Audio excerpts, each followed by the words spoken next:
So today is going to be a more relaxed video. I'm trying to upload more, and today I'm going to be drawing my walls because for TikTok, yeah, I know. For TikTok, I've been doing this thing where I draw my walls every day until somebody finds out or notices. And I thought that it would be a good opportunity to kind of have like a little sit-down talk type thing about Tourette's, because it is Tourette's Awareness Month, and I had a request by one of my friends on my last video to talk about my Tourette's. And so, just a fun little sit-down video. Probably gonna draw a gecko, so that's gonna be cool. Never drawn a gecko before, so yeah, let's get into it. I've only been doing the drawing on my walls thing for a little bit, and just 5 days. It's like a little doodle every day. 4 days, really. This would be the 5th day. But this is one of my drawings. Friends, sometimes I like to draw faces just by using one line and trying to connect it all together. And yeah. Here's a little flower, because I do enjoy drawing flowers, and here you'll see I enjoy drawing flowers. This is under my desk because this is what's safe. So, a little flower here, a little flower there, and then a fun eyeball, which I think I might turn into a full portrait. Not a full portrait, but full face drawing. Yeah, and I want to draw the gecko in a bit of a riskier spot because, I don't know, I like danger. So, I'm kind of tired of cramming myself to sit underneath a desk or lay on the floor, so I think I'm actually going to try and draw it standing up, which is once again a risky spot. This is the pencil I use for all the wall drawings. Yeah, I can't wait. I'm going to have to find a reference picture. I've never drawn a gecko before. I don't normally draw animals, so hopefully it doesn't turn out bad. So I am on the ground, and my computer's on the chair, and my phone's resting on my computer because I'm looking for reference images of geckos. And I thought, now would be the best time to start the conversation about my Tourette's. So first of all, for people who don't know or people who might have misconceptions, Tourette's is a disorder. It's a tic disorder. There are many tic disorders. It's a tic disorder characterized by involuntary vocalizations and involuntary movements. And there are different tic disorders where you only have the vocalizations, only have the movements, but Tourette's is the most well-known one where you have both. And so there's a lot of misconceptions about it on the internet. And one is that it's only a cussing disorder, which I think is a pretty weird misconception, seeing as coprolalia, which is the random cussing, is only 10% of Tourette's. So that's just something I wanted to get out of the way. That's Tourette's. I've had Tourette's for 4 years, which is another misconception. You aren't actually born with Tourette's. It's very rare for a baby to just have it. Normally it comes around during childhood, and it develops around when you're 5 or 7, and there is late onset where it develops in the teen years around puberty, which is what I had. I'm 15 years old now, just about to turn 16 in a month, and it came around when I was about 12, 11 range, so about 4 years. But the only rule is that it has to develop before you're 18, so check that mark. I have been diagnosed by a neurologist, so yeah, and it's very interesting. The more you talk about it, the more you start to tick, when you yawn. And then you start yawning, talk about yawning, start yawning. Tourette's and other tic disorders work the same way, where you think about it, talk about it, it happens more. I think I've found a reference image here. I think actually the best one is the first image that popped up, so that's convenient. Let's get to drawing geckos. This is the reference image I think I'm going to use on my wall. It does have a lot of dots and patterns, so I might kind of do something different with the patterning, but definitely the outline of the gecko. I'm not going to shade it because it's on my wall, and it's already made difficult enough because I've once again never drawn a gecko before. But I hope it's going to turn out alright. I think it is. I have that propped up in my chair, and I do realize that the audio is kind of off, and this is me putting absolutely no effort into my appearance because I don't really care. And this is all being recorded on a phone, and it's going to be edited on iMovie, and the air conditioning is running, so yeah. We are not star quality here. We're just trying to draw a gecko on a wall and talk about Tourette's. I'm starting with basic shapes, and we're just gonna talk a bit. It's kind of hard to record with one hand, so I might put the phone down a bit and a few times, but I do want to take this time to talk and say that Tourette's is different for everybody. I have kind of like a severe-ish case where I say full words, full phrases. I have a bunch of tics, I wax and wane, but a lot of people only have tics to the point where they just make sounds, clear their throat, shrug their shoulders, and that's it. A lot of people have Tourette's and tic disorders, and like tic disorders are way more common than one might think. This looks not so good right now. I swear I'm just outlining and trying to get a basic shape. But you're hearing my tics a lot more now than other videos, because in other videos if I tic a lot during a take, I will normally retake it. And I'm not doing it now because the entire point of the video is to show the fact that I do indeed have Tourette's. I was around 12 when I started having tics, and they were just shrugging my shoulders, nodding my head, like pushing my head to the side and stuff like that. I didn't have any vocal tics until just about over a year ago. I started to clear my throat and make this weird like sound, make that sound, and it was very scary at first when I first developed, motor tics, and then 3 years later developing vocal tics. Both were very scary periods. I then started saying words. I remember my first word was actually take.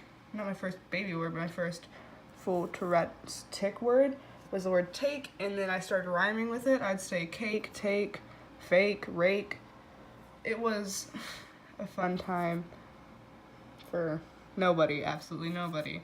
It caused a lot of problems in school, and I actually had a lot of people accuse me of faking it because it was in 8th grade, I went from a period of basically nearly no tics, and then around exam season of 8th grade, or around the second semester of 8th grade, they spiked, and that's when I got my vocal tics, and I had a lot of people accuse me of faking because they'd never heard me tic before. But like I said, Tourette's comes in periods of waxing and waning, on and off, and so that's what's happened, but everything's good now, I like to think. We've got the head. I'm working on it a little bit. This is what I have right now. And I'm taking a slight detour because I'm realizing now that pencil isn't coming off the wall as well as I'd like it to. At least with my little normal pencil eraser. So the detour that we are going to be taking is that, sorry, I've been looking at myself instead of the camera. The detour we're going to be taking is me getting my artist level eraser and seeing if that does something. Because it comes off, fine. It's just there's light marks, and if my parents do see this, and I can't explain it by saying it comes off easy. Yeah. The art eraser smudged it, so whatever. My parents love me, they won't murder me. But so I just wanted to continue by talking more about Tourette's. It is Tourette's Awareness Month, which is nice. It's hi. Let me just blow this off. It is Tourette's Awareness Month, and Tourette's Awareness Month is from, it's May, right? May 15th to June 15th, which is fun. And I really do appreciate that there is a Tourette's Awareness Month, because I feel like a lot of people aren't aware of what Tourette's actually is. I feel like a lot of people are aware of Tourette's in the joking sense. When somebody cusses a lot, somebody might joke that, oh, I have Tourette's. When somebody's being very jerky or very jumpy, somebody might joke, oh, I have Tourette's. But people, fail to realize it's kind of a common thing that a lot of people suffer with varying symptoms and severities. So it's just very important to me that people know what it is, because I do have a bit of a more intense, severe case of Tourette's, where I say full phrases and stuff. It is a big part of my life. It has affected me. I have a friend with Tourette's also, and it affects him too. So it's just all around, it is a very important part of my life and other people's lives, and so I'm very glad that there's a month for it. A little fun fact is that when focusing or focused on something, people's tics tend to go down. I know when I draw or when I write, because I do like to write as well as draw, when I draw and write, my tics do go down a bit, and that's just a little interesting fact about people with Tourette's. When they're focused on something, or most of the time when they're focused on something, like you've heard of people who with Tourette's, or you might have heard of people with Tourette's who sing, and when they sing or perform, their Tourette's goes away. That's because they're focused on something. I do think it's very interesting. So art is one of the things that when I focus on, my tics do go down. Alright, so I'm drawing the legs, and one thing that I am learning about geckos is that their feet are super weird. Anyways, I'm probably going to finish with the legs, and I changed to using an H pencil with hopes that maybe drawing with a lighter, harder pencil will make it easier to erase. I think it's working. I think. Anyways, I'm probably going to draw the legs. Hi, hello. Shut up. Oh, there's the forwards. But probably going to draw the legs and then erase the head and make it bigger, because in the drawing it is bigger, and that is one of the most charming things about geckos, is they have ginormous heads. So, bam, just a little update.